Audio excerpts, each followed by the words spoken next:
Hello friends, myself Vineet Sundrial, chartered accountant and GST consultant. आजकल आपने देखा होगा कि बहुत सी कन्फ्यूजन है regarding special all India drive जो कि एक डिपार्टमेंट ने स्टार्ट की है टू आइडेंटिफाई फेक रजिस्ट्रेशंस, और बहुत सी कन्फ्यूजन है इस ड्राइव को लेके हमारी प्रोफेशनल फेटर्निटी में। तो मैं 5 बुलेट पॉइंट्स आप लोगों के साथ शेयर करना चाहता हूँ आपकी कन्फ्यूजन को दूर करने के लिए और एक क्लैरिटी लाने के लिए कि क्या स्कोप है इस स्पेशल ड्राइव का।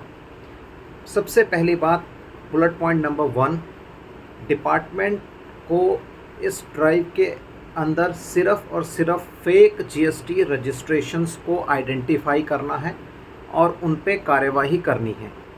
तो other than fake GST registrations department कहीं और कार्यवाही नहीं कर सकता। अब क्वेश्चन आता है कि ये आइडेंटिफिकेशन कैसे होगा कि कौन सा रजिस्ट्रेशन फेक है और कौन सा जेन्युइन।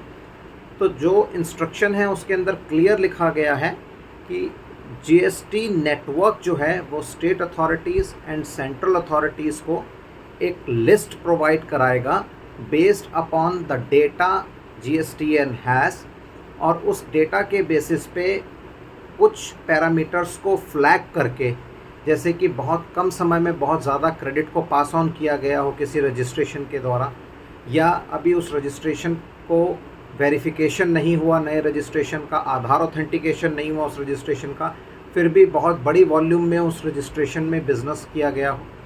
इस तरह के बहुत से पैरामीटर्स हैं जिनके बेसिस पे आइडेंटिफिकेशन करके जीएसटी नेटवर्क जो है वो स्टेट और सेंट्रल अथॉरिटीज़ को लिस्ट देगा, और उसके बाद फील्ड फॉर्मेशन ऑफिसर जो हैं वो अपना एनालिसिस इंडिपेंडेंट उस लिस्ट के ऊपर करेंगे, और उसके बाद जाके फेक रजिस्ट्रेशन की वेरिफिकेशन की जाएगी। तो हर किसी को डरने की ज़रूरत नहीं है कि हमारे ऑफिस में अगर जीएसटी ऑफिसर्स आ गए तो क्या होगा।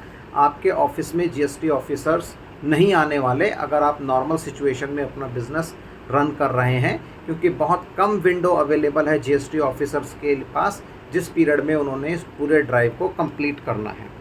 सेकंड चीज़ आता है कि बोगस रजिस्ट्रेशन कौन से हैं।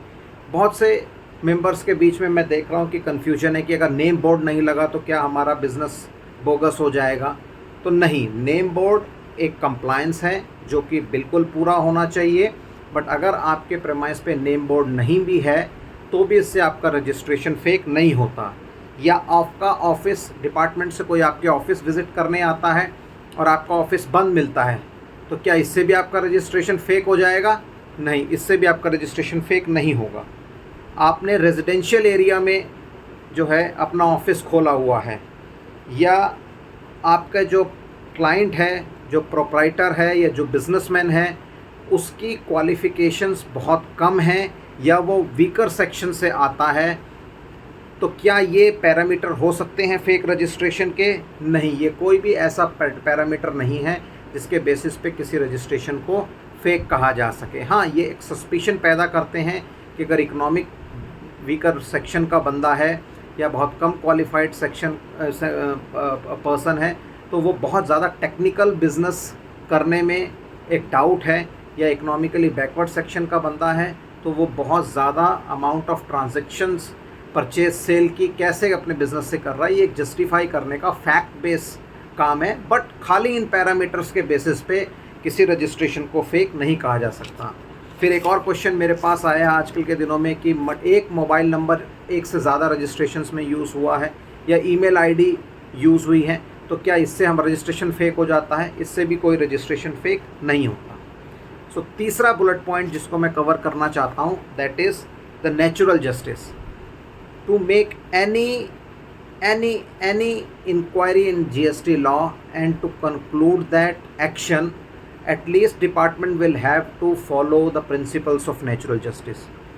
इसका मतलब आपका एक राइट है, आपके क्लाइंट का एक राइट है कि उसको प्रॉपर नोटिस मिलना चाहिए, and notice should be a proper notice.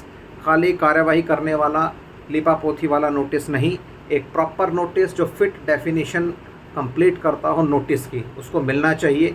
आपको सफिशिएंट टाइम मिलना चाहिए कि आप उस नोटिस का प्रॉपर जवाब दें, उसके बाद ही डिपार्टमेंट कोई एक्शन ले सकता है। फोर्थ पॉइंट, कि क्या ऑफिसर जब आपके प्रेमाइस पे वेरिफिकेशन के लिए आएगा तो क्या सिर्फ इंस्ट्रक्शन के अंदर ऑथराइजेशन है प्रेमाइस को वेरिफिकेशन करने की? नहीं, this instruction does not give any kind of authorization, legal authorization to visit your premises only and only on the basis of this instruction. Officer will have to follow the premise, the rules and the provisions of GST law to visit your premises and to verify your premises. फिर बहुत से forums पे और बहुत से social media पे हमने देखा कि ऑफिसर को बैंक स्टेटमेंट दे दीजिए, ऑफिसर को परचेस बिल दे दीजिए, ऑफिसर को सेल बिल दे दीजिए, ऑफिसर को ये दे दीजिए, वो दे दीजिए। तो इस तरह के कोई भी डॉक्यूमेंट्स खाली इस इंस्ट्रक्शन के अंदर आपको ऑफिसर्स को सप्लाई नहीं करने हैं। अगर ऑफिसर्स आपके वेरिफिकेशन करने आता है रूल 25 के अंदर, तो रूल 25 के तहत जो प्रिस्क्राइब डॉक्यूमेंट्स आपको ऑफिसर को दिखाने हैं टू प्रूव दैट हमारी फर्म एक जेन्युइन फर्म है, आपने सिर्फ वही डॉक्यूमेंट देने हैं। बट ऑफिसर्स ना तो आपकी बुक्स ऑफ अकाउंट्स चेक कर सकते हैं, ना किसी तरह की बुक्स ऑफ अकाउंट्स में मार्किंग कर सकते हैं, ना बुक्स ऑफ अकाउंट्स की कोई कॉपी अपने साथ ले जा सकते हैं, क्योंकि ये इंस्पेक्शन और सर्च सीजर की कार्रवाई नहीं है, ये केवल और केवल एक वेरिफिकेशन की कार्रवाई है। And fifth and last point, क्या कोई स्पॉट एक्शन लिया जा सकता है? स्पॉट एक्शन से मतलब है कि क्या ऑफिसर इमीडिएटली आपके पास आके, और अगर आपका ऑफिस बंद मिलता है या किसी भी तरह की उसको डिस्क्रिपेंसी मिलती है, तो क्या वो सीधे आपका रजिस्ट्रेशन कैंसिल कर देगा, या वो सीधा आपको इंस्ट्रक्शन दे सकता है कि मैं आपकी ये बुक सीज कर रहा हूँ? इस तरह की क्या वो कोई स्पॉट कार्रवाई कर सकता है? तो आंसर इज़ नो।